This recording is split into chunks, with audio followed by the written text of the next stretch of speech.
Bonjour tout le monde. Hi everyone. Mon nom est Catherine Lévesque. Je suis journaliste pour le National Post et je serai votre modératrice aujourd'hui. I will be your moderator So today we today. have with us the Prime Minister, le très honorable Justin Trudeau. Nous avons aussi la vice-première ministre et ministre des Finances, Chrystia Freeland.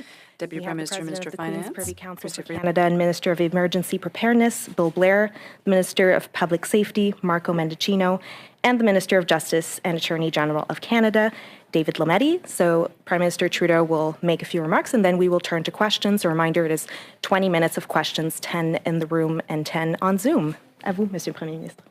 Merci beaucoup. Bonjour tout le monde. Hello everyone. Thank you very much. Je suis accompagné aujourd'hui de la vice-première ministre I am Freeland accompanied et des today ministres by Deputy Prime Lametti, Minister Mendicino Freeland et Blair. and Ministers Lametti, Mendicino, and These Blair. past weeks have been incredibly difficult for the people of our capital city, and they've been stressful and disturbing for all Canadians. The situation is not anything anyone wanted, and quite frankly, not anything we'd want to see again. Lundi dernier, après avoir consulté les On provinces et Monday, les after having territoires, consulted le the gouvernement provinces and fédéral territories, a the federal invoqué la loi government sur les invoked mesures the d'urgence. Emergency Measures Act. Mardi, Tuesday, le poste frontalier de the Coutts en Coutts Alberta border a été crossing in rouvert. Alberta was Et reopened, mercredi, and le Wednesday, barrage à the Emerson, blockade in Manitoba, Emerson, a été Manitoba levé. was removed. Aujourd'hui, Today, les familles et the les travailleurs families and d'Ottawa sont en workers voie de in retrouver Ottawa leur are quartier gaining back their et leur neighborhoods liberté. and their freedoms. I want to take a moment to thank the law enforcement agencies from across the country who joined the operations. And I want to continue to thank them as they ensure that, among other things, Canada's border crossings remain open, including in Windsor, and that all communities are safe. We didn't want to use the Emergencies Act. It's never something to turn to without serious consideration. But after weeks of dangerous and unlawful activities, after weeks of people being harassed in their neighborhoods and small businesses forced to close, after billions of dollars were stalled in trade, putting people's jobs and livelihoods at risk, after the National War Memorial was desecrated, after evidence of increased ideologically motivated violent extremism activity across the country, after a flood of misinformation and disinformation washed over Canada, including from foreign sources, after these illegal blockades and occupations received disturbing amounts of foreign funding to destabilize Canada's democracy, it became clear that local and provincial authorities needed more tools to restore order and keep people safe. For the past few days, parliamentarians have been debating the Emergencies Act and will be voting on it tonight. I ask all members of Parliament to take action against illegal blockades and to stand up for public safety and for the freedom of Canadians. Invoking the Emergencies Act has been necessary. Law enforcement agencies relied on it to set up secured areas in downtown Ottawa and at border crossings. It prevented foreign money from continuing to fund illegal blockades, and it's making sure our borders remain open. It has been the responsible thing to do. We now have a choice to make as a society. We can choose to keep reliving these scenes that tear at the values that bind us as Canadians, or we can choose to remember who we are and the best vision of what Canada can be. What we've seen in these past weeks is not the story of this pandemic. The story of this pandemic is one of unity and solidarity. La pandémie, c'est l'histoire des travailleurs de la The santé qui se pandemic is a présentent story chaque about the jour au workers in the travail, health peu sector importe leur fatigue et les who come to work every day, difficultés qui regardless les of how attendent. tired they are or the C'est difficulties that l'histoire await des them. It's the camionneurs story et of des truckers travailleurs de première and ligne frontline qui font workers tourner notre who économie. keep the economy running. C'est l'histoire It's des the enfants story of et children des aînés and qui seniors sont restés who have forts remained et strong résilients. and resilient. On a vu les gens partout We've au seen pays people across the travailler country ensemble who have et been working s'adapter together collectivement and pour sauver adapted des vies. together to save lives. On a les taux de vaccination We've parmi les got plus some of the élevés au highest monde. vaccination rates in the world. On a tous fait We've des all sacrifices. made Et sacrifices. oui, ça a And été yes, difficile. it was difficult. The lives of 36,000 Canadians were taken by COVID-19. These were grandparents, parents, children, friends, and neighbors. But throughout it all, we were there for each other. Through this pain and heartbreak, Canadians answered the call because Canadians are good people. We're among the world leaders in vaccination and health outcomes, as well as in economic recovery and job creation. It took courage. It took resilience. But we did it together. And despite the many challenges that we faced, our democratic institutions remain strong. We don't always agree, and that's okay. In fact, it's not only healthy to have debates in a democracy, it's necessary. Our government will always defend freedom of expression and freedom of peaceful assembly. These values are at the core of our Charter of Rights and Freedoms. They're at the core of who we are as Canadians. In a democracy, you can protest, you can share your opinion at the top of your lungs. You can disagree with elected officials. You can certainly disagree with me. But you can't harass your fellow citizens who disagree with you. You can't hold a city hostage. You can't block a critical trade corridor and deprive people of their jobs. You can't attack journalists for reporting, which is essential to our democracy. What you can do is vote. What you can do is run for office. That's how change happens in a democracy. On est tous fatigués de la pandémie.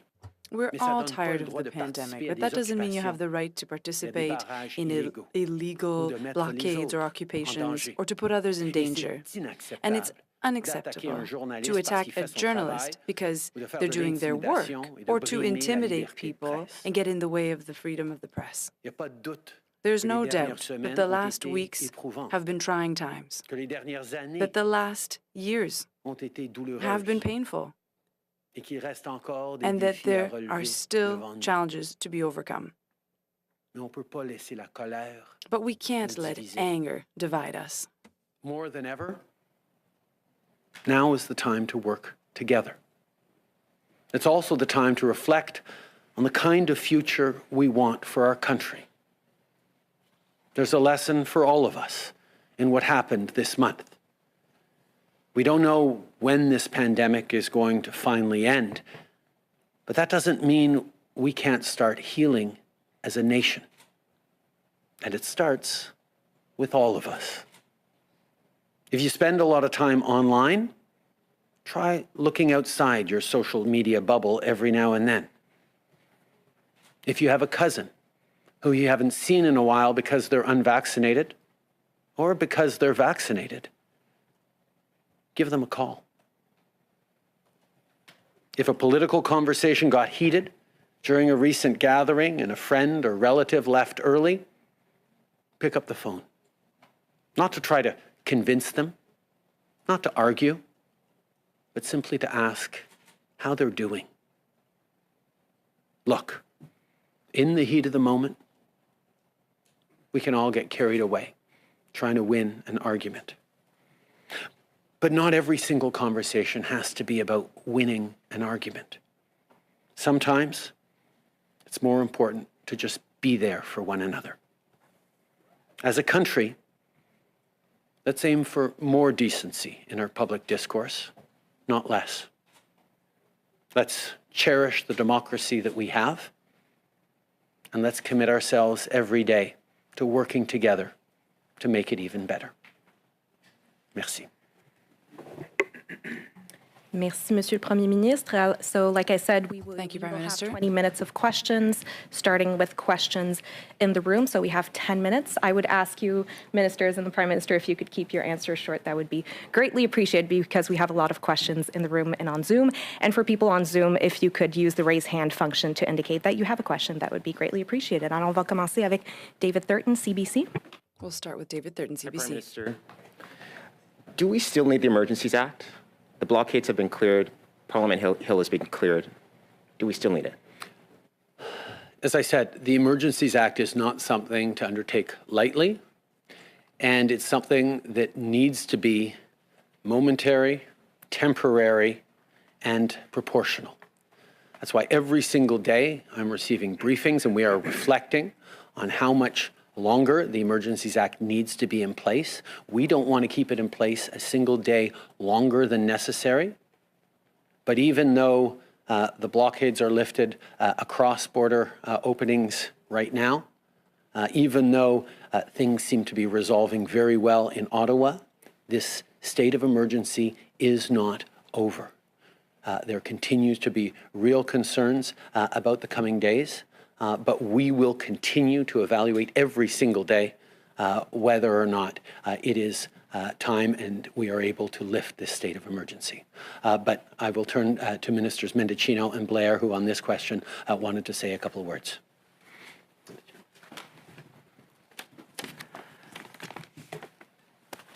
Thank you very much, Prime Minister, and thank you for the question. Look, I think there's no doubt that we have seen significant progress here in Ottawa, and after 3 weeks of torment for local residents, for small businesses, for you folks who've been reporting, and you know, the images have been shocking and at times and deeply concerning. This morning and yesterday, we saw calm, peace, and quiet. And I think that was certainly a sense of relief for all of us. But we know that there are still a number of individuals who are affiliated with the illegal blockades who are in the area. Just this morning, we saw that there's some reports for potential activity in the area. So we have to remain vigilant. And not only in Ottawa, but at our ports of entry. A couple of days ago, there was an effort to try and block Surrey, an important trade corridor at the Pacific Highway. We continue to watch very closely activities in Windsor, and we're following the advice of our law enforcement. And I would just point out that we've had a number of individuals reach out, including the Canadian Association of Chiefs of Police, the Ontario Association of Chiefs of Police, the Canadian Association of Police members, who are the rank and file, who have said to us with a very clear and singular voice that the Emergencies Act is a tool that is continuing to not only address the illegal occupation here in Ottawa, but also being used very effectively to prevent future blockades. Now, I want to echo exactly what the Prime Minister said, which is, I think, a sentiment that we all share across government, and that is we do not want to use the Emergencies Act for a single moment longer than is necessary. And I believe that when you survey the conduct of law enforcement over the last number of days, what you have seen is restraint. I mean, take a look at the way that the police carried themselves throughout the course of dealing with the illegal occupation here in Ottawa. There was a degree of professionalism and focus, despite the fact that there was an emotionally charged atmosphere, despite the many provocations and intimidation, and at times efforts to assault police officers. And that, despite all of that, we saw a minimum use of force. So I think that that kind of conduct will continue to carry through the Emergencies Act, but we won't use it for any longer than is necessary. Ministers, we have 10 minutes only for questions, and we're using it all up on the first one. You want to stay for an extra 10, break. Yep. Bill. You know, I'll take your point, David. I think clearly the police have used and the measures that we brought forward in the Emergency Act appropriately and to significant effect. We're pleased with the progress that's being made. We're monitoring on a daily and even hourly basis the threat environment with our senior officials and with law enforcement, and we are committed to ending this emergency at the earliest opportunity. But clearly, we're not out of the emergency yet, and so we'll continue to monitor that very carefully. I hope that's satisfactory, David. Oui, bonjour, Monsieur Trudeau, Laurence Martin de Radio-Canada. Hello from Radio-Canada. If the act is used in a preventive way, what is the threshold to remove it? Because the truckers could come back in 2 months, 3 months, so does that mean we have to keep it for another 2-3 months? Indeed, this is something that we're thinking about. Of course, at some point, once it's lifted, we'll have to remain vigilant as to what could happen afterwards. But we still feel that now, right at this moment, the situation is still fragile. The state of emergency is still there. We're going to continue keeping an eye on this each day and see when we can lift it. It won't be for right away, but every day we're going to reevaluate, and we hope that we won't keep it for 1 day longer than necessary. Hi there, it's Annie Bergeron Oliver for CTV National News. My question is for Minister Freeland, I believe. 2 Conservative MPs say that their constituents who donated small amounts, about $50 or so, have had their bank accounts frozen. I'm wondering if this is a case of a mistaken use of powers granted to banks under the Emergencies Act, or is the government going after any donor, including small donors? I'll turn to Minister Freeland in a second, but the measures that we put in place are designed and focused on ensuring that people in the current illegal occupations leave. That has been the intent and the focus right now. If there are specific cases that Conservative ministers can bring forward to highlight where that is not the case, we would happily look at them and hope to resolve them. But I'll turn over to Minister Freeland. Thank you.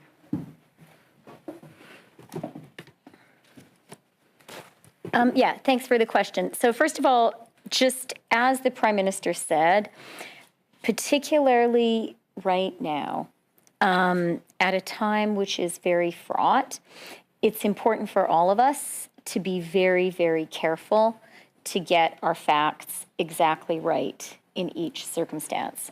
And I would urge all of us to take that care in every situation. In terms of the financial measures, the RCMP has given to the financial institutions names of leaders and organizers of the protests and of people whose trucks were part of occupations and blockades. That is the only information, according to the RCMP, that the RCMP has given to financial institutions. I think it's also really important for everyone to be clear, and this speaks to the getting our facts straight point, that these measures applied only as of the 15th of February. That is when financial support of these illegal blockades and occupations began to be sanctioned. And then finally, let me say, for anyone who is concerned that their accounts may have been frozen because of their participation in these illegal blockades and occupation, the way to get your account unfrozen is to stop being part of the blockade and occupation. These measures were put in place to disrupt illegal activity in Canada. And, we were very clear last Monday that we would be following the money, that we would be using financial tools to disrupt illegal blockades and occupations. The focus absolutely has been on leaders and on the vehicles that were such an important part of the illegal blockades and occupations. That has been the only focus of law enforcement. Thank you. Bonjour, Monsieur Trudeau. Question, Mr. Trudeau, I'd like to know, are you going to impose the party line for the vote of this night, and what about a vote of confidence? Answer. First of all, I have a hard time imagining that a parliamentarian who votes no to these measures this evening could imagine that it would be something other than showing confidence and trust in the competency of the government. But I have total confidence that the majority of parliamentarians this evening will vote to protect the rule of law and protect Canadians, their communities, and their freedoms. I can't imagine that anyone who votes no tonight is doing anything other than indicating that they don't trust the government to make incredibly momentous and important decisions at a very difficult time. But like I said, I am confident that the majority of parliamentarians will stand up to support our values, to stand up to support our democracy, and to stand up to support their fellow Canadians. J'ai répondu.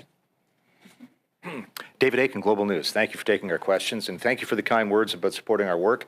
I'd suggest the best way to do that, of course, is take an extended amount of time for questions from journalists. I heard what you said in reply to my friend David Thurton, and I heard the very same similar lines repeated by Minister Mendicino, repeated by Minister Blair. We don't want this to go on for 1 second longer. I really want to press you. Give us a specific power in the Emergencies Act, which is vital right now, that is not present in the provincial emergency orders, in the criminal code, and any other number of statutes that already exist. What specifically is in that act that is so vital right now to protect Canadians? We saw for a number of days and weeks into the blockades that it was extremely difficult to get tow trucks to come and tow big rigs. One of the specific measures is an ability to compel tow truck drivers to come and do their jobs. When the Emergencies Act was brought in, many tow truck companies said, okay, we'll do it, didn't need to be compelled, but there were some companies that needed to be compelled under the Emergencies Act to remove trucks. And we've seen right now that there are trucks holding in places like Arnprior and Embrun and other places that are have indicated a desire or an openness to returning to blockades right now. So that is a power we may well need. The power to designate critical infrastructure like border crossings as not just the actual border crossing itself, which of course is protected under current legislation, but the approaches to border crossings, 15 kilometers up the road from Coutts, for example, or the municipal approaches to the Windsor crossing that require police to be able to designate that as areas where people not just occupying, but indicating a desire to go and occupy that intersection can be turned away. Just in the past days, there was a convoy from Fort McMurray destined for Ottawa that was largely turned away at the Manitoba-Ottawa border based on the laws and the powers in the Emergencies Act. Now, this is not something that we want to imagine continuing indefinitely in Canada. We hope to only keep it in place for a number more days.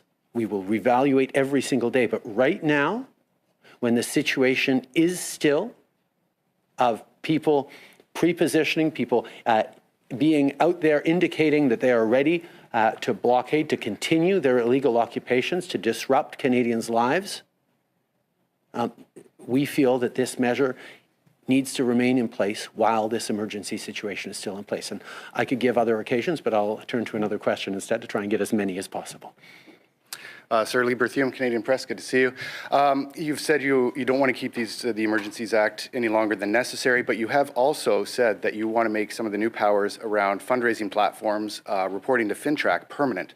I'm wondering what other powers you're looking at making permanent, what other changes after this crisis have passed.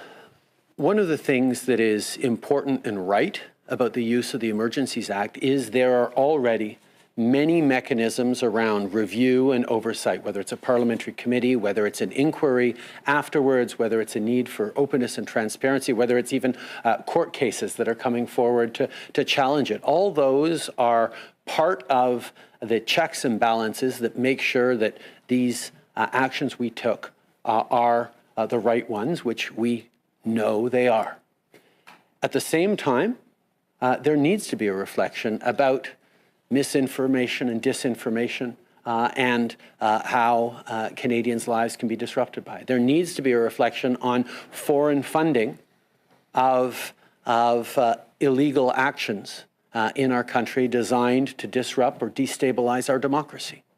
There have to be reflections on our ability to keep our borders open and free-flowing and protect critical infrastructure like the seat of our democracy.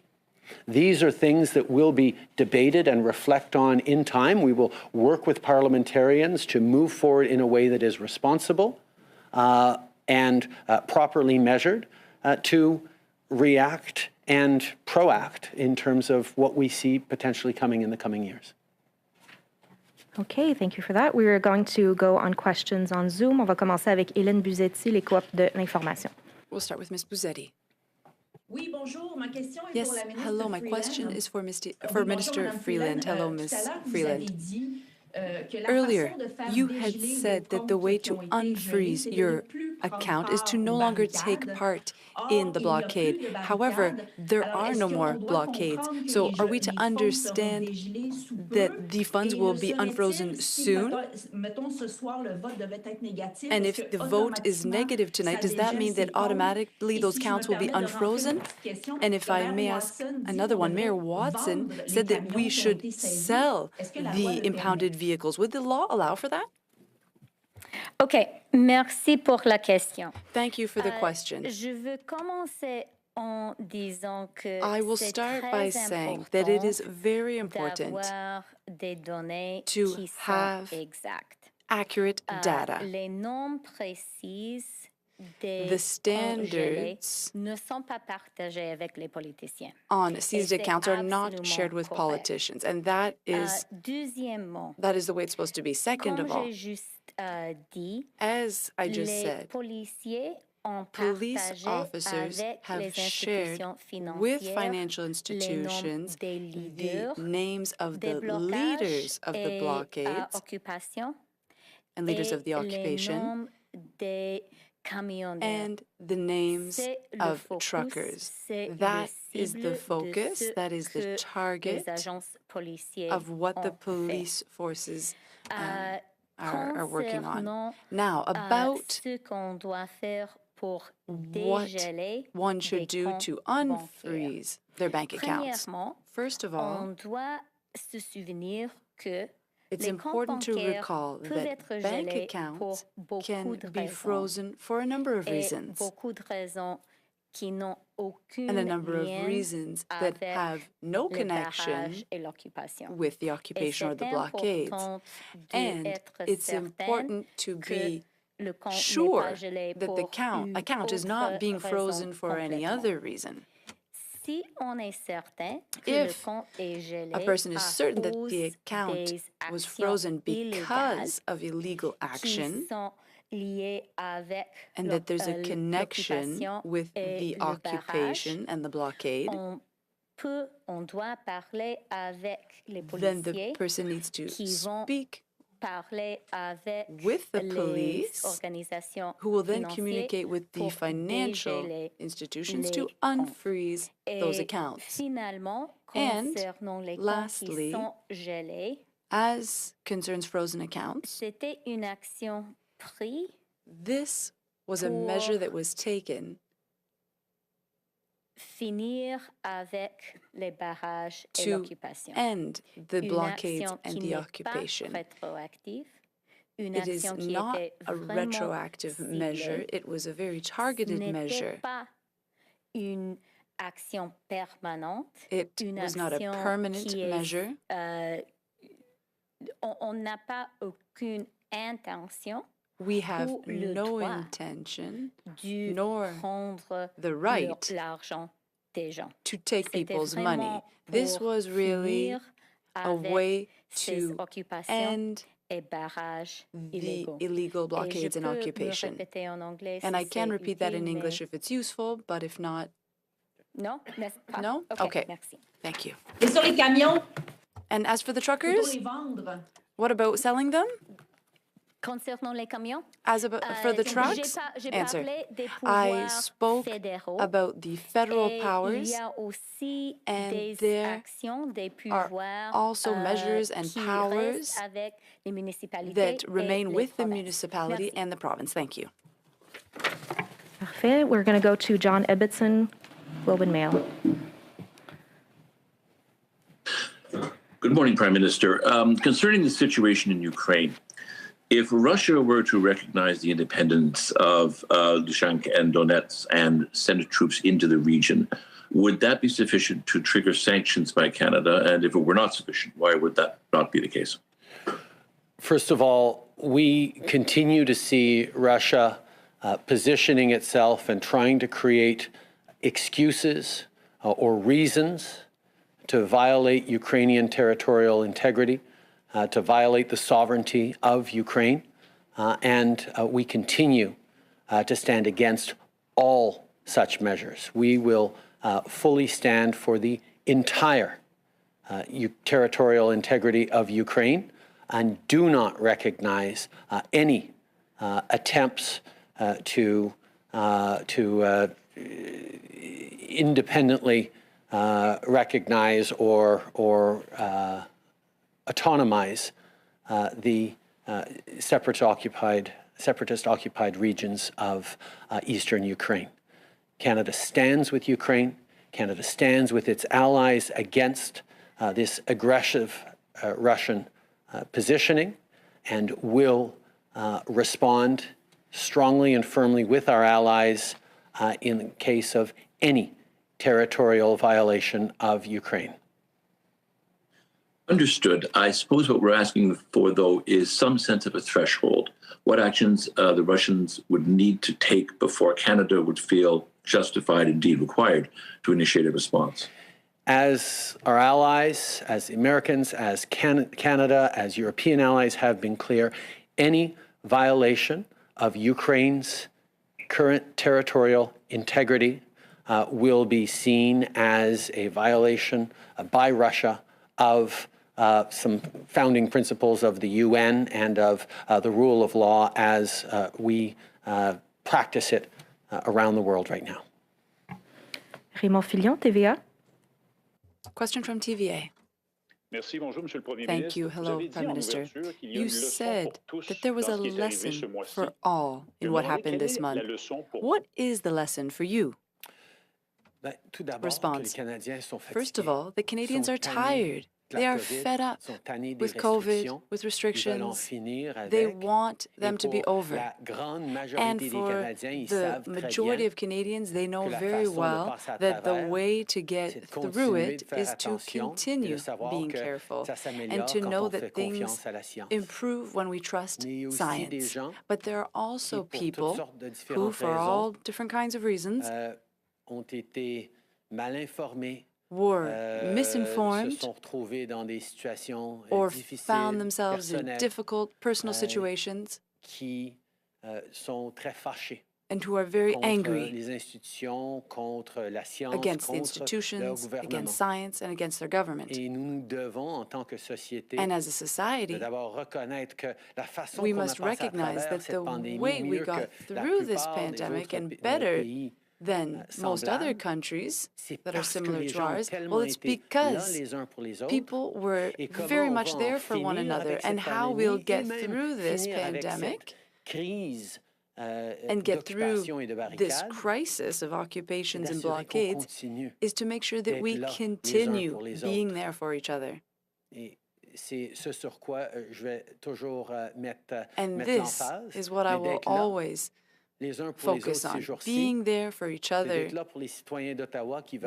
and for the people, the citizens of Ottawa who'd like to get back to their daily lives, being there for the workers in Windsor who have seen plants closed down because of the blockade. It's being there for people in the country who don't want to see violence or illegal occupations. We're going to continue being there for each other and try to bring Canadians together and heal as much as well as we can. Do you have any regrets as to the way you managed the situation for the last 3 weeks? Some people have criticized you and said you didn't want to dialogue with them. Response: there are always things that need to be reflected on after any crisis or any measures that are taken. I think that we were very clear at each stage that the way to influence political policy and to change things in a democracy is not through unlawful means, occupations that hurt fellow citizens. It's through political action, going to vote, like Canadians did 6 months ago. And also, if you really want to change things, well, run in the next elections. Encourage Canadians to support you so that you can make change. And that's how a democracy works. We can't just say, oh, well, there's unpopular measures, we're going to go blockade Parliament and make them change their mind. That's not how democracy works. If these people really desire change for the leadership of this country, well, there's a way to do that. It's to run for elections, to get elected, and to get the approval and support of the majority of Canadians. And not just that of those who support you in your immediate circle. We have time for one last question. We're going to go to Jacques Gallant, Toronto Star. Hi, good morning. Prime Minister, you mentioned earlier about oversight and you talked about the parliamentary committee. I'm wondering, when will that committee be struck and what exactly will it be able to do? What exactly will its powers be? Part of the rules around the formation of the Emergencies Act is the striking of a joint parliamentary committee between the House and the Senate to report back on the use of the Emergencies Act after the Emergencies Act had been in place, to talk about how it was used and to report back in a fulsome way. The discussions are ongoing with the various parties on exactly that issue. David, do you want to speak to that? Sure. Thank you, Prime Minister. Thank you, Jacques. It's a wide-ranging set of powers that the committee has to go back and look at. First of all, the declaration, the justifications contained in that declaration, any orders, as well as the implementation of those orders. So, and as well as forward-looking advice for what we might want to do down the road. So that committee has a wide-ranging set of responsibilities, I would say, first, as well as powers. Thank you. Thanks a lot. And Prime Minister, I wanted to ask you again this question that you got earlier, but I don't think I heard a response. Is tonight's vote a matter of confidence?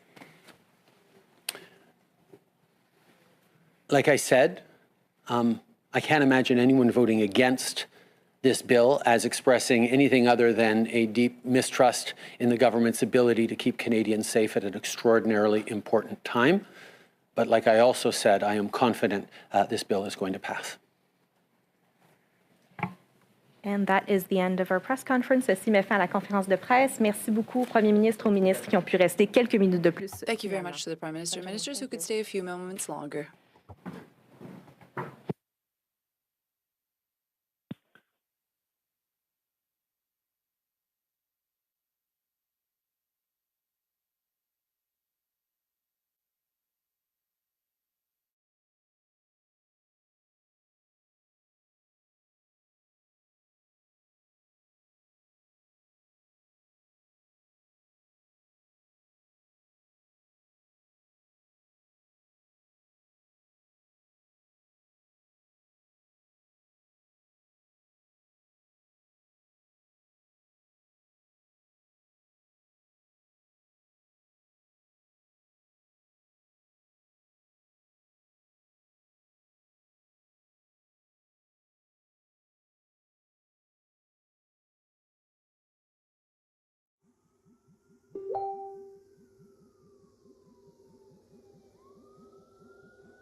Hey,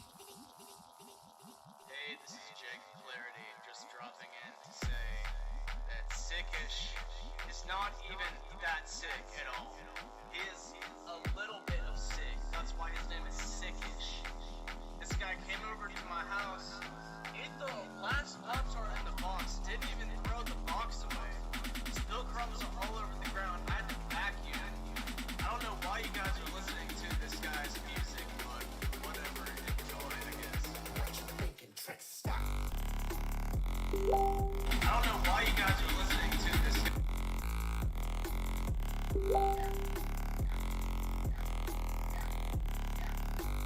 I don't know why you guys are listening.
Hey guys, Zekisha here. I hope you're liking the stream.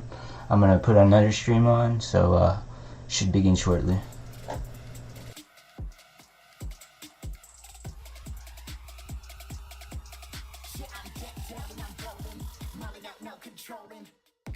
Time, but like I also said, I am confident this bill is going to pass.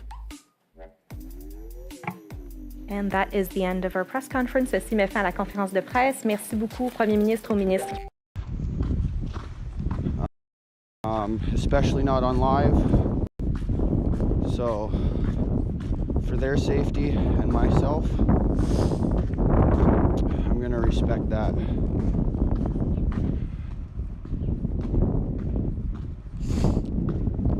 It's not really undisclosed. It's where everybody's meeting up, but Convoy and people who want to join and supporters, we don't want trolls and everybody finding out where we are. So yes, to those guys it is disclosed, or however you say it. Sorry, I'm still kind of waking up, getting my coffee in me. I just wanted to get down here and get on. Ooh, big puddles.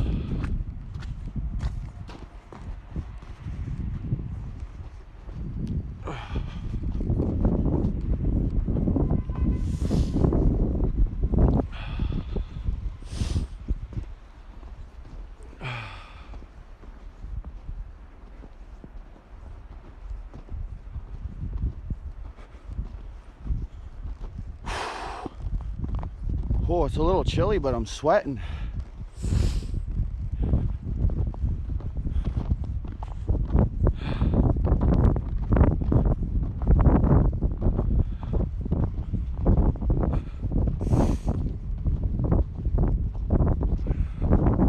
Hello everybody. Thank you for joining. I appreciate and love all of you. Let's go see who's all down here, shall we? We're about a minute away.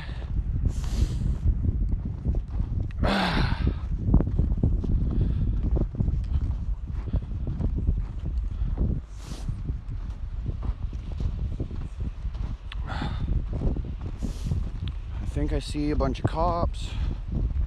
I don't know, I can't really tell.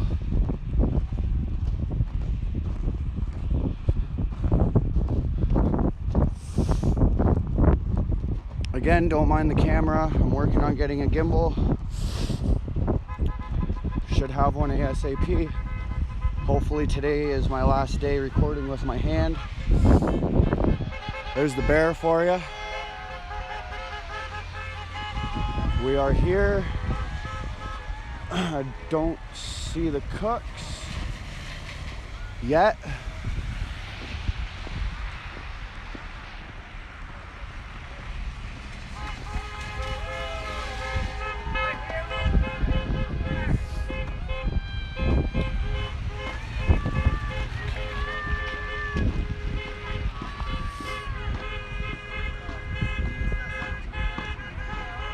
There's some people here, hopefully more joining.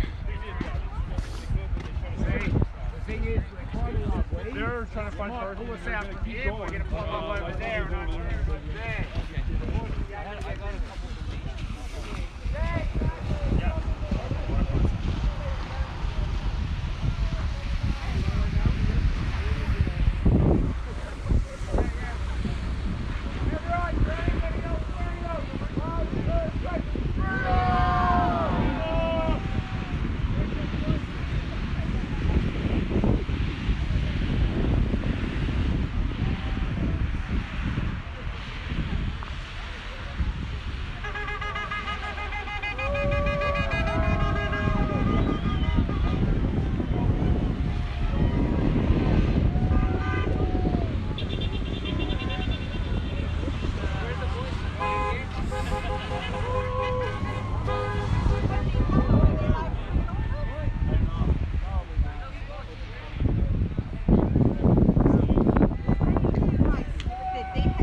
Well, they were definitely here.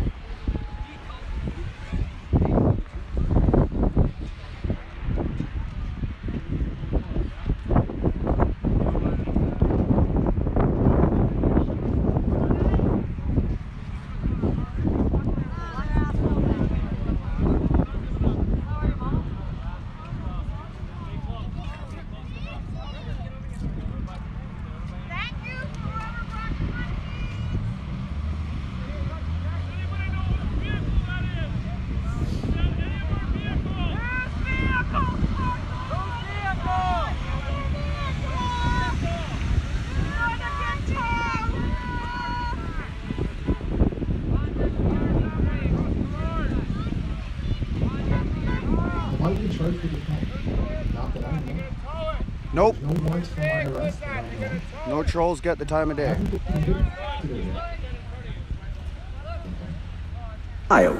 How much this bill and this experience... I don't know if any of my mods are in here yet, but if you see the trolls, people being hateful, just please kindly remove them.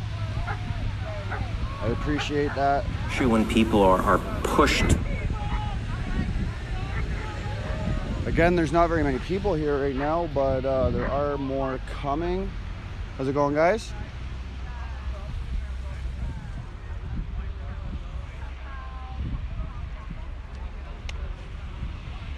To look at whether or not that the Prime Minister and his cabinet have met the threshold to utilize legislation that it gives them enormous powers that we have never been used. Madam Speaker, I believe we should limit those powers. I believe that the government should revoke its use of it.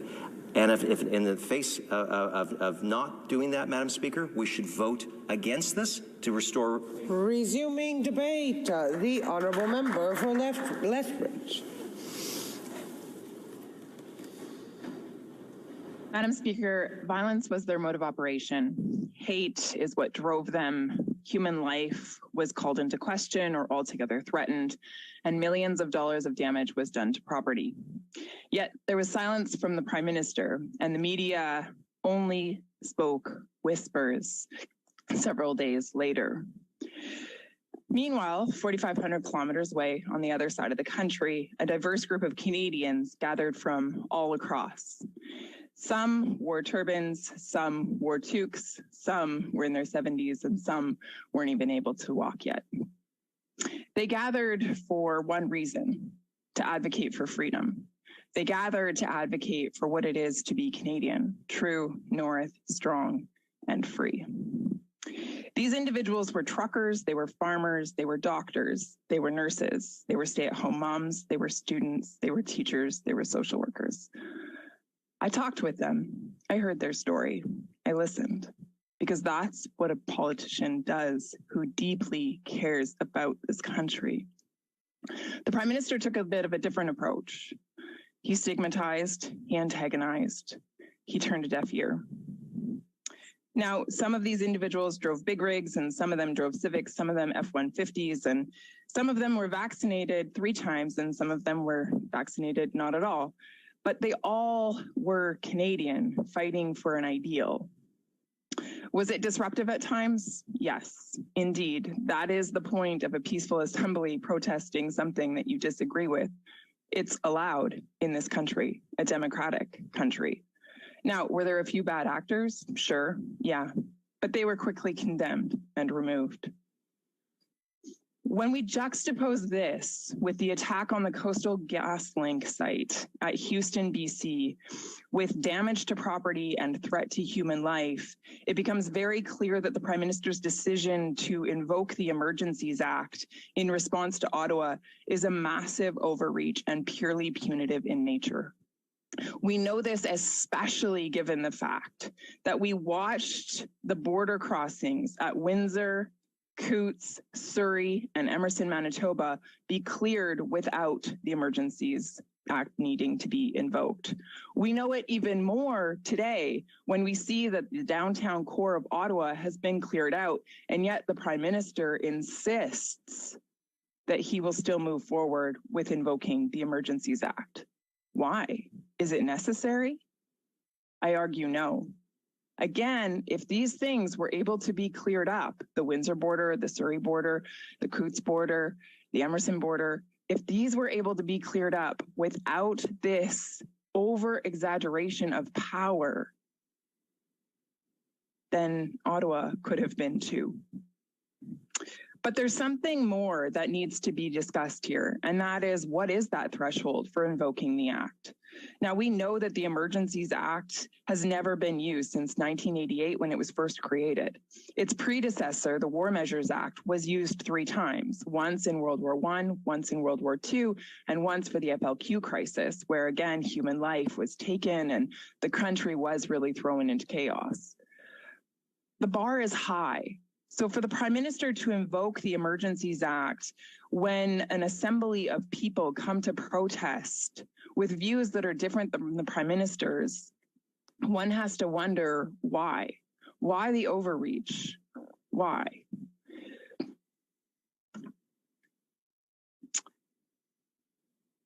The one power that Trudeau gets, or sorry, that the Prime Minister gets from this is the ability to freeze bank accounts. He has the opportunity to then cease control of the monetary flow for those individuals who hold views different than his own. Madam Speaker, this is an abuse of power. We're talking about individuals who may have donated $10, maybe a few $100s to this cause. Simply because they had views that were different than the Prime Minister's, their bank accounts are frozen, they're unable to make their car payments, their house payments, or put food on their table. Some of them are unable to take care of their children, others are unable just to meet the basic needs of life. Madam Speaker, it is a massive breach on these individuals. And it is simply for no other reason than the fact that these folks failed to fall in line. They questioned the government. They held views, and do hold views that are different than the Prime Minister's. So using the tactic of a schoolyard bully, he has decided to implement the Emergencies Act so that he can control, manipulate, dictate, be punitive, punish. Madam Speaker, it should be highlighted that the federal government is utilizing national security tools that were designed to combat terrorism against Canadians who support protests.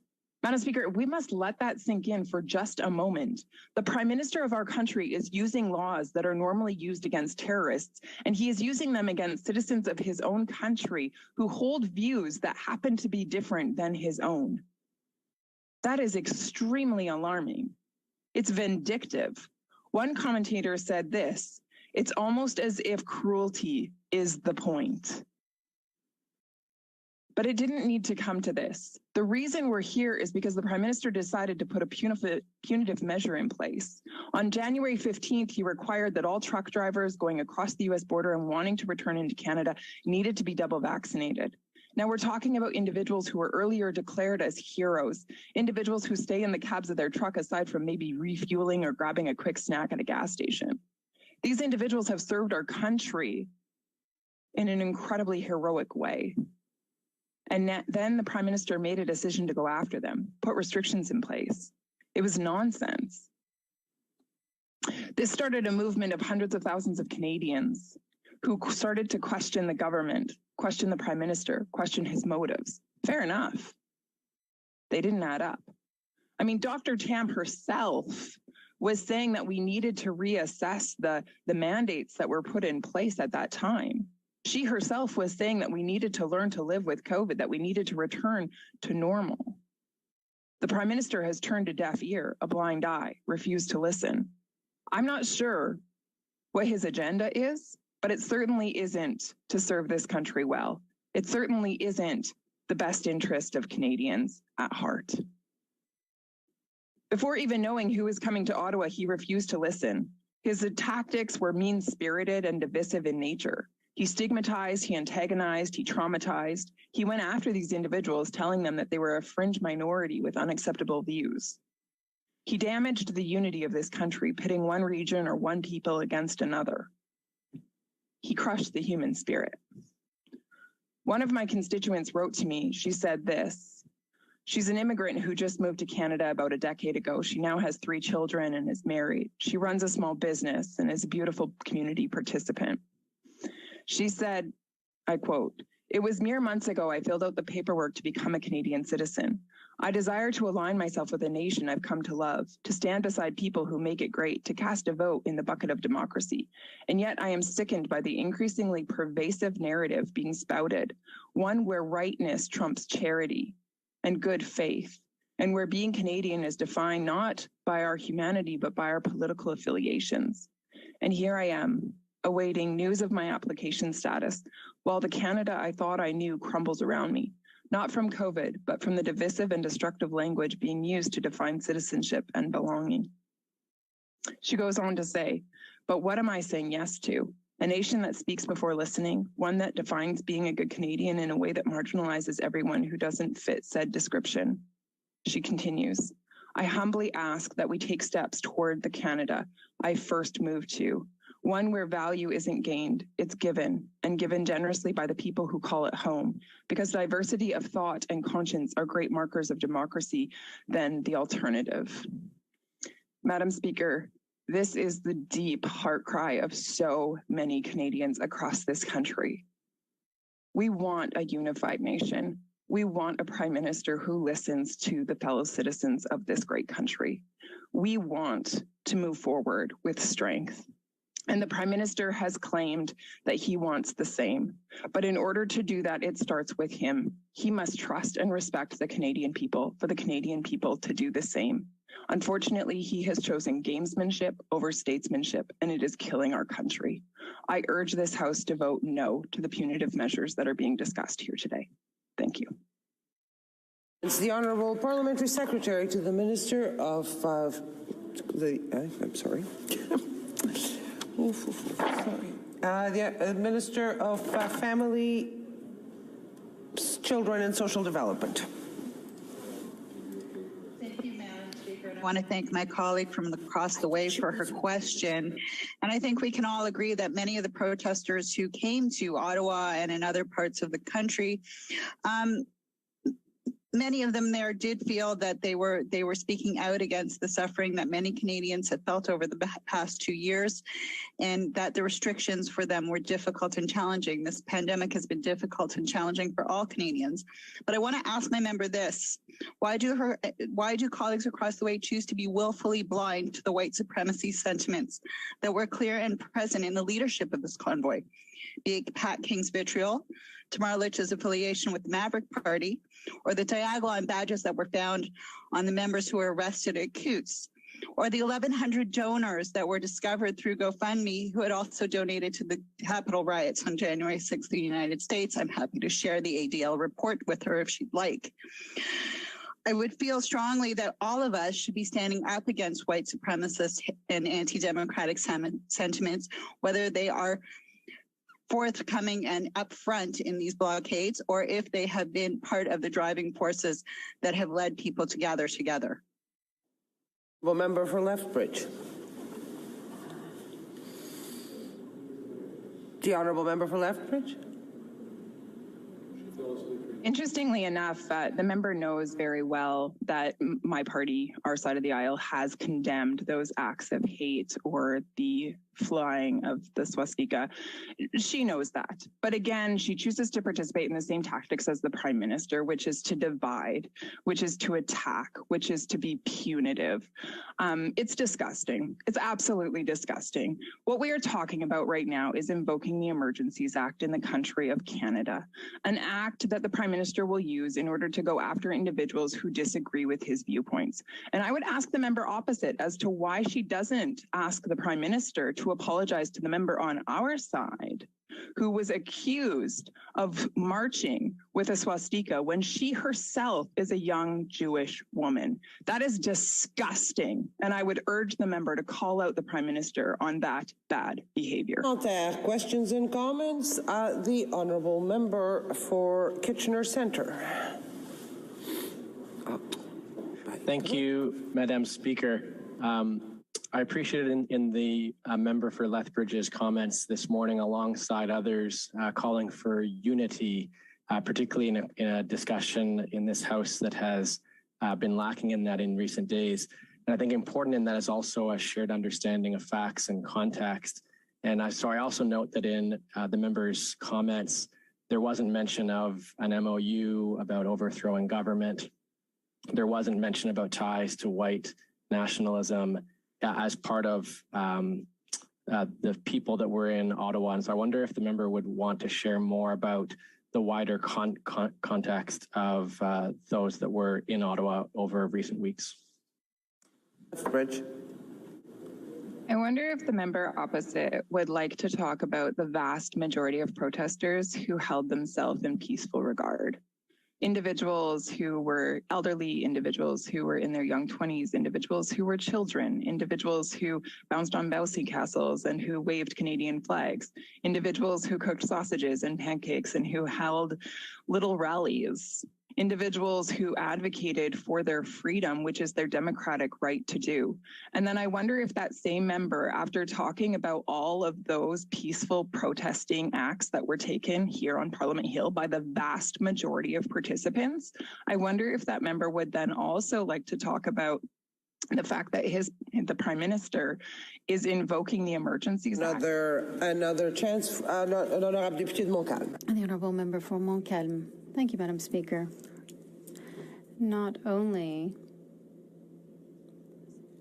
did the decree not respect the conditions set out in Section 3 of the Emergencies Act, but listening to the arguments given by my Liberal colleagues, we really feel that they're taking the ultimate act and using the ultimate power. Does my colleague not think that it is a little commonplace as an action? 20 seconds. As discussed in my speech, I do believe that the Prime Minister is overstepping. I believe that it is a massive overreach, or overreach, I should say. I believe it's an abuse of power.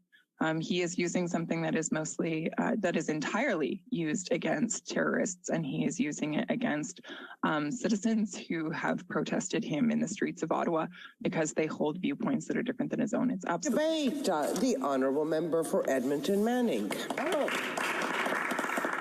Thank you, Madam Speaker. Let me at the beginning wish all Canadians a happy Family Day today. Today's supposed to be a day for Canadian families to celebrate, to enjoy being families within all the peace and prosperity that they deserve. While the Prime Minister chooses to be the sole architect of this crisis that we are about to talk about today, and we've been talking about for the last few days. Madam Speaker, we stand at a crossroad in the House today. It is by the motion and no other that this Parliament and the men and women in this House of Commons will be remembered. During the First World War, Canadians saw the War Measures Act imposed for the first time. Under that act, more than 8,500 men, women, and children of Ukrainian background were interned into 24 camps across the country. Many of them were born in Canada. Their rights were ignored by the government of the day, including the right of vote or to vote. Parliament and the people of Canada remained silent to those injustices. It was only in 2005, with the passage of the Ukrainian-Canadian Restitution Act, that some redress was made to the descendants of those who were abused by the government, acknowledging that what was done was wrong. In early 1942, the government of Canada used the War Measures Act to intern more than 21,000 Japanese Canadians who were held for the duration of the Second World War. Their homes and business were seized and sold to pay for their detention.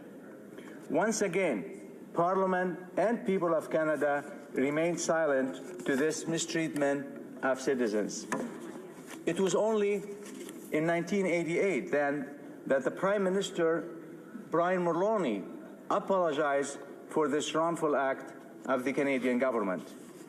The last time the War Measures Act was used, Madam Speaker, was during the October crisis of 1970. The government of the day imposed it because of a perceived insurrection, which turned to be much of less of an insurrection than the government had imagined. Hundreds of Quebecers were roasted from their beds in the middle of the night and held without a trial to eventually be released without apology. Their supposed crime had been to show support for unpopular idea, and that is Quebec, or that was Quebec independence. The government of the day lumped them together with those who had committed crimes, unable to separate the difference between beliefs and actions. If that sounds much like what happened in Canada the past few weeks, that is because it is. This government does not seem able to grasp that it is possible to disagree with a policy and to protest against that policy without being dangerous to society. So it invokes the Emergency Act. As former NDP leader Tommy Douglas famously remarked in 1970, this is like using, quote, a sledgehammer to crack a peanut, end quote. This government has failed to prove any justification for this action. In effect, it is using the most draconian piece of legislation at its disposal to fix a parking problem in downtown Ottawa. Madam Speaker, the government is asking us to trust them on this matter. Their actions will remain consistent with the Charter of Rights and Freedoms. That's what they tell us. There are no plans to call the army yet. You'll pardon me for looking at this government's track record and taking these statements with a huge grain of salt. I'm sure that they are sincere and that they believe what they are saying. But unfortunately, as we have seen, their actions are frequently quite different from the high ideals of their words. And it is by their actions that they will be judged, not by the flowery language. I would challenge any member from the government side to explain how freezing bank accounts without a warrant of persons who have not been charged with a crime is consistent with the Charter of Rights and Freedom. Does such action apply only to those who have illegally parked their vehicles in downtown Ottawa? What about their families? Does it extend to those who have liked the Freedom Convoy on Facebook? How far will this Prime Minister go to silence those who disagree with his policies? Just watch him. We have all heard stories about the government's no-fly list. Thousands of people with alleged terrorist connections prevented from air travel. We all agree that such a list had a purpose.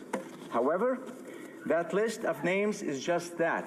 It doesn't include passport numbers or dates of birth or other information to better identify those who may not fly. That means we regularly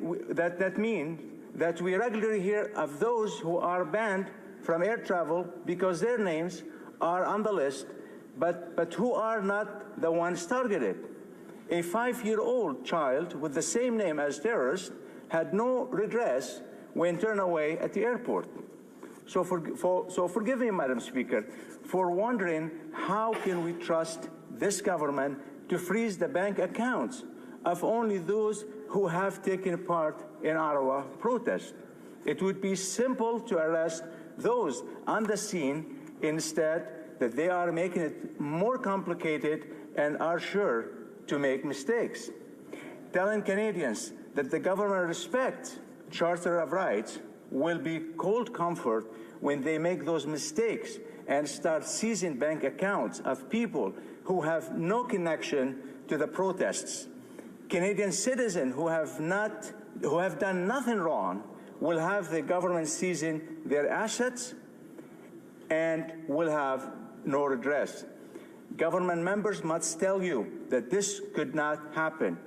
Remember the no-fly list and ask yourself if you believe them. The past week I have received hundreds of phone calls, as I'm sure in that case for every member in the House, not just from constituents, but from concerned Canadians.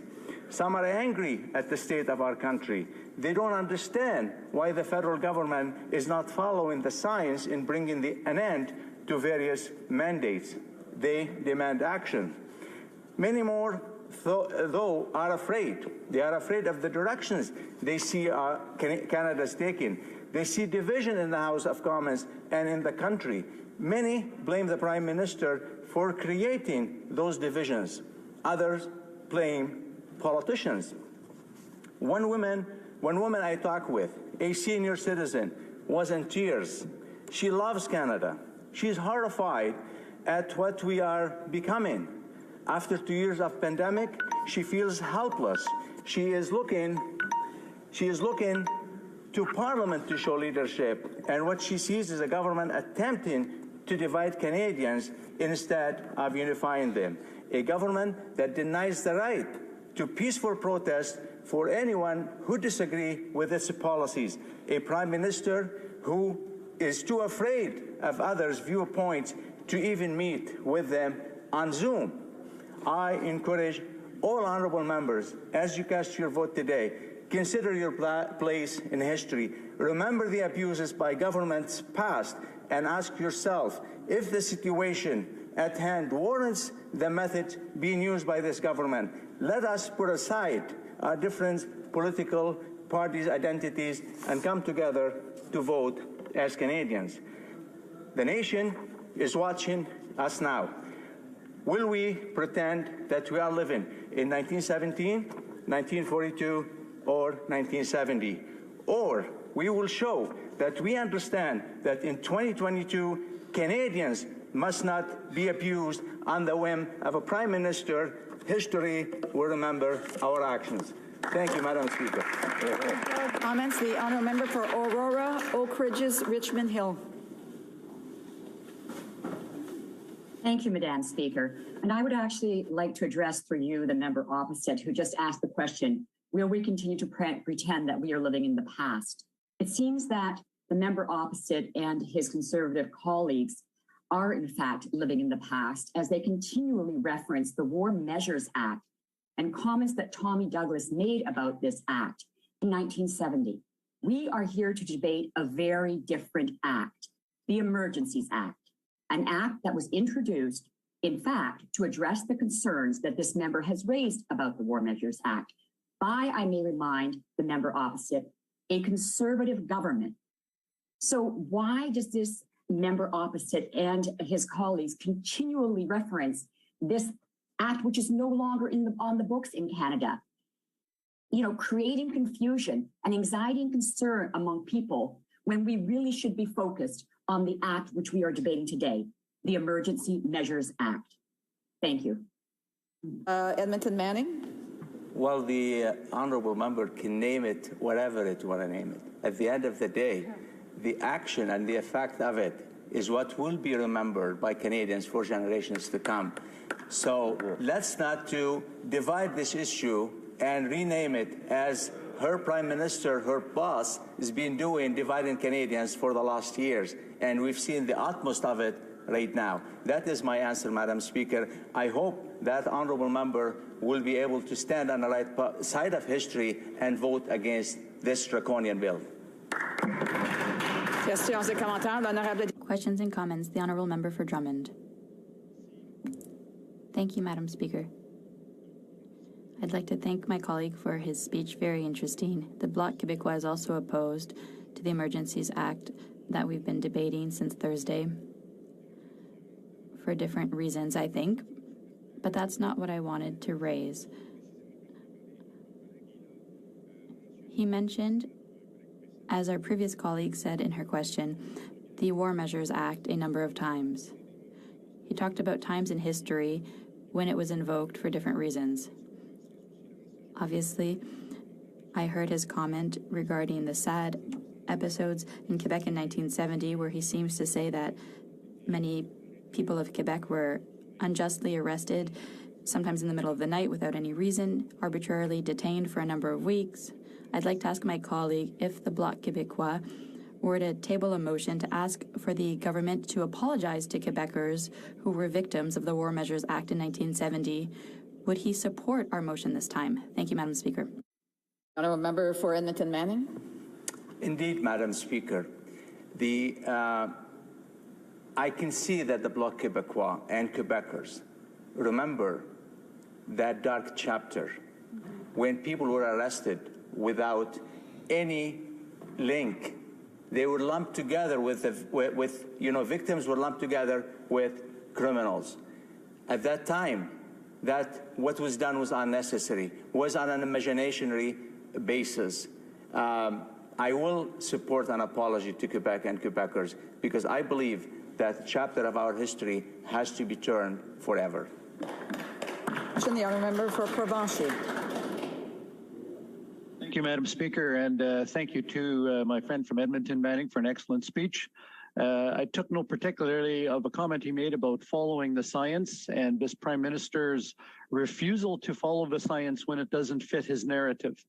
And I'm wondering what message would my colleague give to the NDP, who have always been champions of civil liberties, who are now seeing the liberties of Canadians trampled underfoot? And what would he say to the NDP about voting with their conscience and about remaining true to the values that they say are important to them?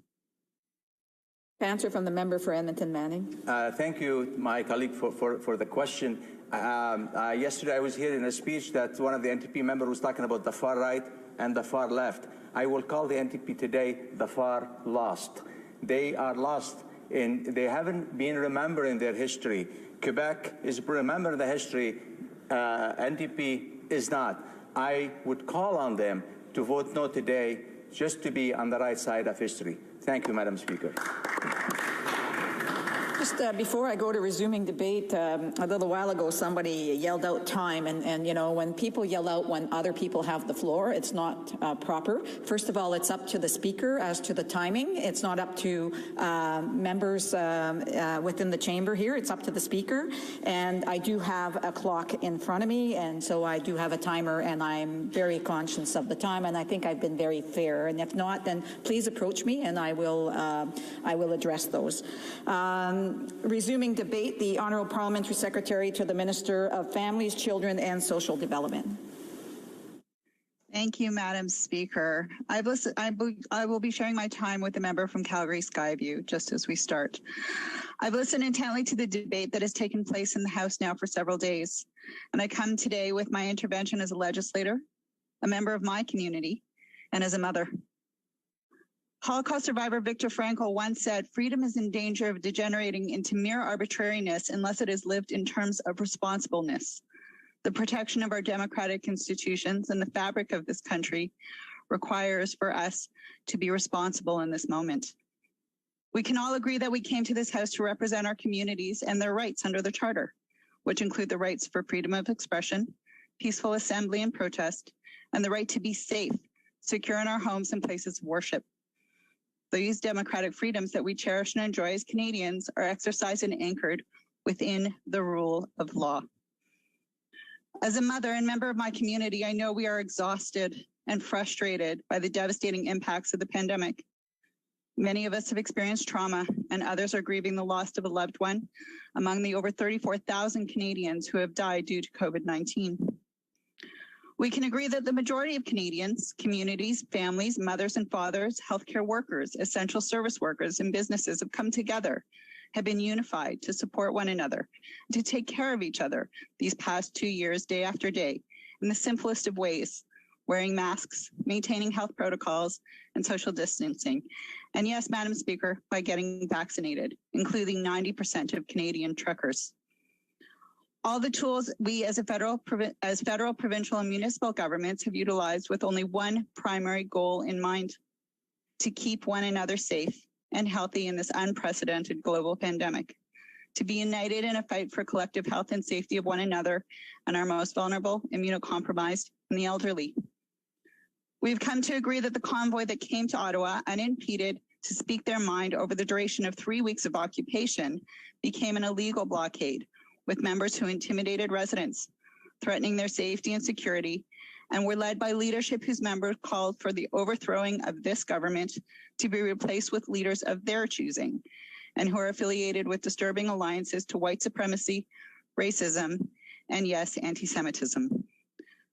We can agree that Canadians were shocked, horrified, and traumatized to see the memory and tragedy of the Holocaust diminished and weaponized to justify this insurrection, be it through yellow stars worn on coats, or Canadians pained to see white supremacy flags brazenly flown with Confederate or Nazi flags by some in the crowd. The language of organizers in their social media feeds sprouted hate and vitriol, demanding a removal of government time and again. And let us not forget that the tragedy of residential schools was trivialized to justify these illegal protests. We can agree that all of these acts harm the fabric of our democracy, our governmental institutions, and our unity. They also harm the trust we have in one another as Canadians. We've been asked if the threshold was met to invoke the Emergency Act. The test to justify this difficult decision is that there has to be a threat that is national in scope and that current tools were unable to address it. We can acknowledge that the arrival of hundreds of truckers at each location across the country blocking critical infrastructure is a harm and a threat, be it to the borders themselves, impacting jobs, the livelihood of families, or the hundreds of millions of dollars of our economic trade that were impacted, or on a more personal level, The mother I spoke to whose autistic child had to be taken to the emergency room from the incessant honking of horns that were causing him self-harm. Or the man on one of the first nights of the occupation of Ottawa who died in an ambulance because it could not get through. We can agree that the degree of foreign funds, nearly 50% of the millions raised, were fueled not by the desire to protest vaccine mandates, but by a desire to drive white supremacist populist agendas that are a threat to our democratic institutions, potentially donated by foreign agents, political movements, and individuals from beyond our borders. We must address this. We can agree that the pervasiveness of these blockades have been national in scope, impacting borders and communities from across the country. These were not peaceful protests. This is clear by the weapons seized at the Alberta-Coutts border and the 12 arrests of those charged with conspiracy to commit murder. We've been asked if this is a first, second, or third or last resort. If we are to examine the engagement and timelines of the very public sharing of information as the situation unfolded, we can agree on the following.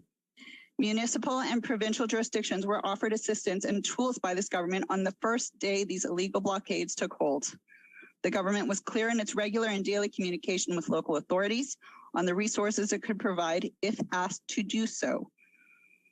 What colleagues can and should understand is that as a federal government, we continue to work within the jurisdictions and authorities that allowed us to. That is how we protect and respect the Constitution, the Charter, and authorities of all levels of government as a democracy, working together to evaluate capacity each and every step of the way during these illegal blockades. The occupation of downtown Ottawa, Windsor, and the Coutts borders posed a unique threat, and by the tactics used, be it the trucks themselves, the lethal weapons found, the tremendous economic impacts, and finally, Madam Speaker, I say this both as a legislator and as a mother, the horrifying images of the children who were put in harm's way time and again in the name of protest, but who were sent as human shields required this emergency act to be implemented. We have an obligation to our constituents, our businesses, to our communities, to our families, and yes, to our children to protect them from such harms. To that end, in order to continue to build on these efforts, the federal government made the responsible and reasonable decision to ensure that this situation could be brought under control so Canadians could get their lives back. Madam Speaker, we know that these tools were necessary. We know by the interim Chief of Police for Ottawa, Sergeant Bell, who said so himself. He said this clearly in his statement last Friday. With the new resources that we have seen flowing from our police partners, the new tools that both our provincial and federal governments have put in place, and our new integrated command center, we believe we now have the resources and power to bring a safe end to this occupation. And they have. And they will continue to do so. Without this act, law enforcement from Vancouver, Sudbury, Toronto, Halton, York Region, Quebec, and many other jurisdictions, including the OPP and RCMP, could not have been mobilized in this manner to answer the call of Ottawa Police for a need of 1,800 officers to assist on the ground. We thank each and every one of them for their service and their swift action that was professional, strategic, and measured, and kept the peace while dismantling the illegal blockade and removing protesters, restoring the city of Ottawa back to its rightful residents. This is a defining moment for law and order and for democracy to be upheld. It was not taken lightly, and the measures we have proposed are temporary, strategic, and necessary to ensure that all levels of government and law enforcement from across Canada could work together for Canadians. There will be much discussion, inquiry, and review of the implementation of these measures in the coming months, as there should be, for this is an unprecedented decision and a responsible one, a reasonable one. It will also be a time of deep reflection of where we are as a country when white supremacy, populism, anti-Semitic, racist, and anti-democratic actions can rise so swiftly amongst protesters and mobilize others under a banner of freedom that was anything but. Thank you, Madam Speaker. Questions and comments? Questions et commentaires. The Honourable Member for Mirabel. Thank you, Madam Speaker. The only member that has the right to freely speak in the Liberals the Prime Minister, namely, has just changed what should be a conscious vote into a confidence vote. We're discussing with the Liberal members, and even several people in the ranks are uncomfortable with the exchange measures being taken since the truckers have left. Is the member not somewhat uncomfortable, aside from what she said, with the fact that we're not letting Liberal members vote freely according to their conscience in such a historic context? The Honourable Parliamentary Secretary. Thank you, Madam Speaker, and I want to thank the member for his question. As the member of this House knows, each and every one of us will vote. How we choose to vote and what we decide at that moment is based on the serious moment that we are in as a country to represent our communities, our families, our businesses, and our constituents. And I encourage the member to think deeply and wisely, as all of us in this House will do, of where we choose to vote on this important Emergencies Act today. Thank you. Questions and comments? The Honourable Member for Sherwood Park, Fort Saskatchewan. Thank you, Madam Speaker. Last week in the House of Commons, the Prime Minister made deplorable comments accusing the member for Thornhill for, quote, standing with those with swastikas. Those comments were rightly called out by this member's predecessor, Michael Levitt, a well-respected member of the House of Commons who never resorted to the kind of partisan approach that we've seen from the Prime Minister or even at times from this member. Michael Levitt said on Twitter, "It's disappointing to see the swastika politicized in the House of Commons or anywhere else." Is this member willing to stand with Michael Levitt and recognize that the Prime Minister's comments last week to the member for Thornhill were inappropriate? Parliamentary Secretary. Thank you, Madam Speaker, and to my colleague across the way, thank you for your question. It was this Prime Minister and this government that has been prepared to take a hard and uncomfortable look at the history of racism and exclusion in this country. Be it to its firm commitment to the path of reconciliation with First Nations, the apology to the Italian community for its internment of internment of members in World War II, or his apology to the Jewish community and to the passengers of the St. Louis, reminding all Canadians that when we divide, when we say none is too many, the consequences are tragic. These are uncomfortable truths. I would invite the member and his colleagues to get uncomfortable and do the work, the collective and judicious work of recognizing that conveniently dismissing a few bad apples or ignoring the disturbing white supremacy and racism that was in front of all Canadians and at the root of the leadership of these illegal blockades is something that needs to be addressed and explained to all Canadians. One Nazi flag, one Confederate flag, one gun is too many. Questions and comments? The Honourable Member for Brampton North. Thank you, Madam Speaker. I'd like to know from the member, I was really moved by the answer that she just gave. We've continuously been hearing from the opposition today that this is a peaceful protest. The protesters all meant well. The protesters were just having a carnival here for the last 3 weeks. And so it's continuing to minimize the seriousness of what was really going on. So I'd like the member to elaborate and explain a little bit better as to why we can't overlook the signs that were out there. The Honourable Parliamentary Secretary. Thank you, Madam Secretary, and I want to thank my colleague for her question.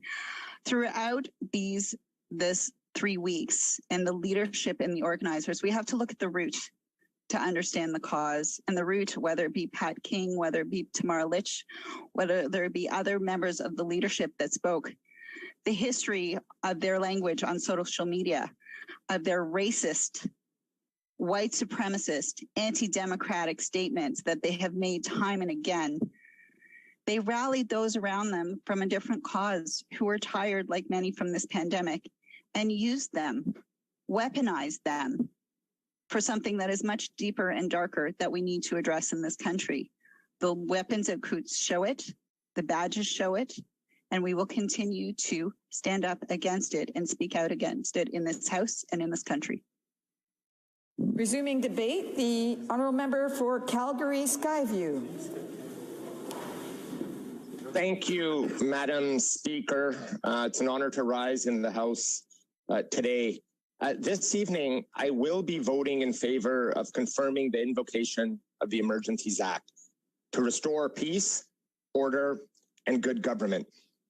We're a country of rule of law and protected by the Charter of Rights and Freedoms. I have heard a clear and urgent plea from my constituents and Calgarians alike. They want illegal and disruptive protests to come to an end. The actions of a small group of protesters have impacted working truckers, business owners, and thousands of law-abiding residents. We are making significant progress towards recovery from the pandemic. Unfortunately, the actions of a few have taken us in the wrong direction, away from freedom and towards disorder.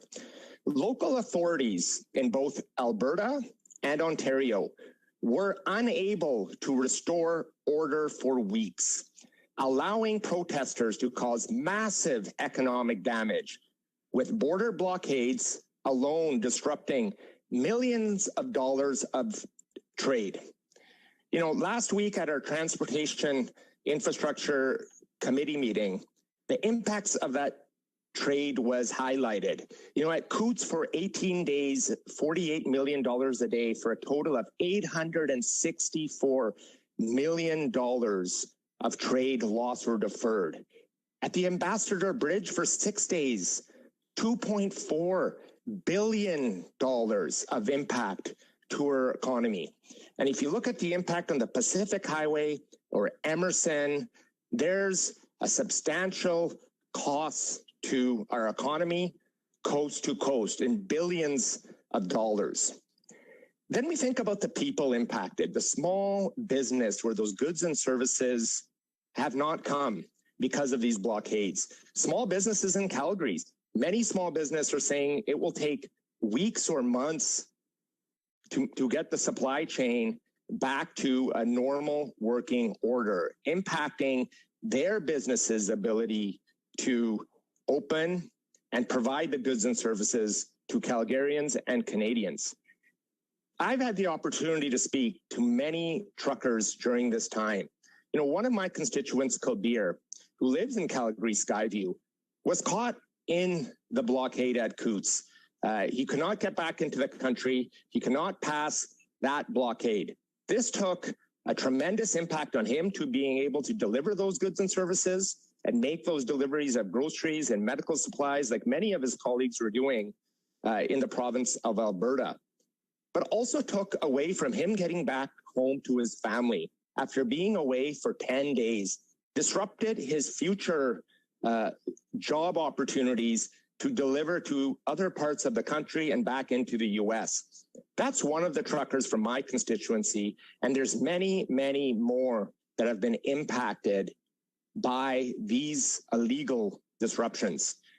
My thoughts go out to the family who was on their way home to Medicine Hat to visit their loved ones, their mother who was ill, who unfortunately passed away, who because of the blockade in Coots was unable to make it home to meet and see their loved ones for one last time. You know, this left me impacted by the impacts of the financial costs of these illegal blockades, but also on the cost to many and their lives and the impact to their families. On the Coots border specifically, law enforcement agencies initially chose to negotiate and de-escalate the situation until faced with radicalized and heavily armed extremists who were soon charged with a conspiracy to commit murder. What they found was guns, ammunition, and body armor, and a threat to attack our law enforcement authorities. These events underscored the urgency of action. Invoking the Emergencies Act had an immediate positive effect on restoring order. Law enforcement agencies from across the country were mobilized and have restored order to Canada's capital. Border blockades have been dismantled, allowing vehicles to move freely and maintain those critical supply chains. Protest organizers have been arrested. It is also apparent that alt-right organizations participated in organizing these protest movements. These are forces that promote conspiracy theories and disinformation to radicalize individuals. Some of these radicalized individuals have shown up to my private residence to intimidate my family and me. Our government is not taking this decision lightly. It has been debated intensely by elected members of parliament in the House of Commons. Its impact will be reviewed closely by a parliamentary committee tasked explicitly with studying all aspects of this situation. Checks and balances are in place to ensure accountability. I also want to express my disagreement with the Premier of Alberta, Jason Kenney's decision to challenge the federal use of the Emergencies Act. On February 5th, Alberta's Minister of Municipal Affairs sent a letter to Canada's Minister of Public Safety requesting federal assistance in removing obstructions from a provincial highway. Our government listened and responded by including a provision in the Emergencies Act that orders tow truck drivers to move vehicles blocking roads. It is unfortunate that our Premier continues to meaninglessly posture instead of putting the best interests of his province above his own political survival. Our nation's capital was under occupation for more than 3 weeks. Non-state foreign actors have been actively engaged in undermining our democratic institutions. Canada was unprepared, and I look forward to the continued vigorous debate in Parliament to investigate and hold those responsible who have caused direct and indirect damage to our security and economic interests.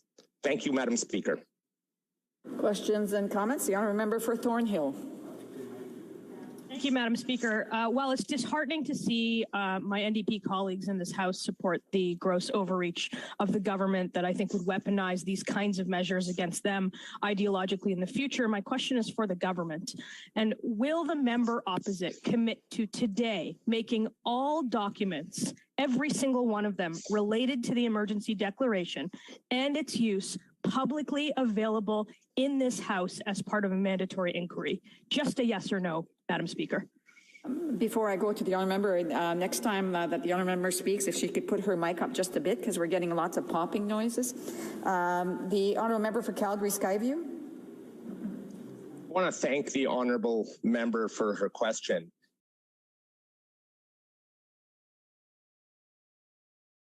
There will be a parliamentary committee set up to discuss this, and thoroughly we can make sure that we in future instances can work together to ensure good support for Canadians coast to coast. The honourable member for La Prairie. Thank you, Madam Speaker. I'd like to thank my colleague for his speech. You know, in the Bloc, our position has been clear since the beginning. We are against the Emergencies Act because we think that there are many places in Canada where the issues have been solved. There's just a lack of leadership. In the Bloc, we're against this act, and the National Assembly of Quebec has also unanimously voted against it. So our position has been clear. But I'd like to ask my colleague a question. The only member of the Liberal Party in Alberta, is he not somewhat uncomfortable with going against the position of his Premier on this issue? I want to thank the member from La Prairie for his comments and his question. There's actually two of us members from Alberta, one from Edmonton and myself from Calgary. It's important that we work together with municipal jurisdictions and provinces across Canada when we deal with national emergencies. But no, I do not agree with Premier Kenney's actions that he's currently taken, because he's asked for help and support. We've provided it. And for politics, he is now looking to resort to other measures to keep his base here in the province and play politics. And it's very unfortunate that he's doing that. Comments? The honourable member for Windsor West. Thank you, Madam Speaker. The Ambassador Bridge is open right now. A private American billionaire owns that. However, now the blockade is along the entire corridor, and under the Emergency Act right now, it is actually being protected by municipal somewhat, but also OPP and also RCMP. Without that, then it's left to municipal resources alone. Just wondering if the member feels that that's fair. And if we don't have those types of supports, the threat to the rest of Ontario and Quebec on that corridor of 10,000 trucks a day to be susceptible and only be protected by municipal forces right now would be absurd. Honourable member for Calgary Skyview. I want to thank the member from Windsor West for his comments and question. Yeah, the member is right. I mean, this is a concern where municipal and provincial jurisdictions did not have the capacity to take act. And 18 days in Coots, 6 days on the Ambassador Bridge, municipal governments just do not have the resources to act. And that's why our government stepped up. And it's about the actions here in Windsor that could get, transpire and also impact the province of Quebec and other parts of Ontario. We need to support local municipalities and provinces as asked and where needed. And for a brief question, the honourable member Calgary for Scarborough-Guildwood. Thank you, Madam Speaker. And to my honourable colleague, I wanted his comments on the weaponization of motor vehicles as, in effect, perfect instruments to intimidate citizens and the public. They're huge. You can sleep in it. You can get supplies. You can eat in it. In fact, the police were afraid of what might be in those trailers. And it wasn't until the Emergency Measures Act was placed on the order paper that the police were able to get the resources and have the ability to end the blockade, which went from the Supreme Court of Canada all the way to... I have to interrupt because we're running out of time, and I did ask for a quick question, so I'm sure if the honourable member for Calgary Skyview can give me a quick answer, that'd be great. Thanks. I thank the member from Scarborough for his question. The weaponization, we've seen the weapons that were found at Coots, guns, ammunition, body armor, and these large vehicles could be used for further destructive damage. It's quite easily they could be used to ram through barriers and also could be used in other manners as well. So I am concerned about the vehicles on the streets of a residential neighborhood in Ottawa and other parts of the country. Point of order, the honourable member for Battle River Crowfoot. Thank you, Madam Speaker. I just find it absolutely tragic, the irony that is coming from this member who has been... A point of order, and the honourable member has been reprimanded for this before, and if he does this again, I will ask him to leave the chamber. The honourable, resuming debate, the honourable member for Nunavut. I will be splitting my time with the member for North Island Powell River. During this debate, I experienced ikiakumiyangnik. I spoke so much from the depth of my heart that my throat and voice were shaking. I am sincerely concerned about the risk and safety of Nunavummiut and Canadians, especially with the downplaying of what has happened in the last 3 weeks, especially with the extremism we have seen being downplayed to having a different view. Much of the debate surrounding the Emergencies Act is because of the illegal blockade that was dismantled this weekend, which stemmed from the same extremism. I think the implementation of the Emergencies Act and law enforcement. I believe our democracy could still be at risk, especially with the awful protests that bordered on extremism that were on yesterday in Surrey, British Columbia, and the ongoing issues as described by my colleague, Member of Parliament for Windsor West. The intent of foreign interference is still in Canada. Some members have attempted to generate fear of the Emergencies Act and the implications of declaring it. Some have accused the MDP of aligning with the Liberals. I will remind the members that the NDP have been reluctant. The members have sought clarity, have been principled, and have sought to confirm that there will be accountability. While I could share much more, I will only sample 3 instances of government interference in my life. I have an inherent mistrust in authorities and in law enforcement. In the 1950s, my grandfather was asked to go from Pond Inlet to Resolute to teach the high Arctic relocatees from northern Quebec how to survive. The Inuit from northern Quebec were tricked by authorities to go on the CD Howe, a supply ship. They were told life and the environment would be better and wildlife would be abundant. In reality, there are months of darkness in the winter. There is minimal wildlife throughout much of the year. Little did they know they were sent by the federal government in the name of Canadian sovereignty. When I was 4 years old, I had frozen my hands. I don't remember the pain. What I do remember is the nurse telling my mom she would cut my fingers off.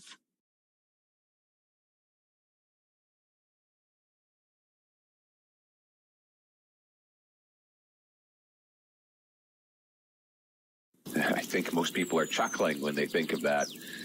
We now have to pay $720,000 for the average house across Canada. In Toronto and Vancouver, it's now over $1 million. The year ending November of 2021 saw the fast.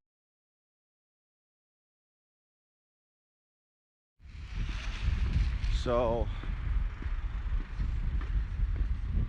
yeah, guys, I'm gonna walk with you guys up till I pass the checkpoint, and then I'm gonna sign off. And when I come back on, it will be live inside one of the Convoy's new locations. So stay tuned to that. Again, Zoke will be down here. I don't know if Travel Fund's sticking around. I heard rumors of him possibly heading back to Toronto tonight. I don't know. I know Ottawa lives in Ottawa, so he'll always be eyes and ears out here as well. Hopefully I can see him again and maybe nab his number this time before I actually leave, because it'd be awesome to stay in contact. And hopefully if everything ends and we get what we want, maybe, I don't know, we can go do a live stream together somewhere publicly. I don't know, something that we weren't allowed to do before, but we will be when we're done here, right? So I want to start linking up with people. I want to help other people that are trying to get up there like everybody did for me. I will continue to put content out, and so you guys know I am not leaving. I am just joining the convoy, regrouping and figuring out what the plan is. So stay tuned. We're on our little walk now, heading to the hotel. Ottawa is taking a break from streaming. Okay, sounds good, guys.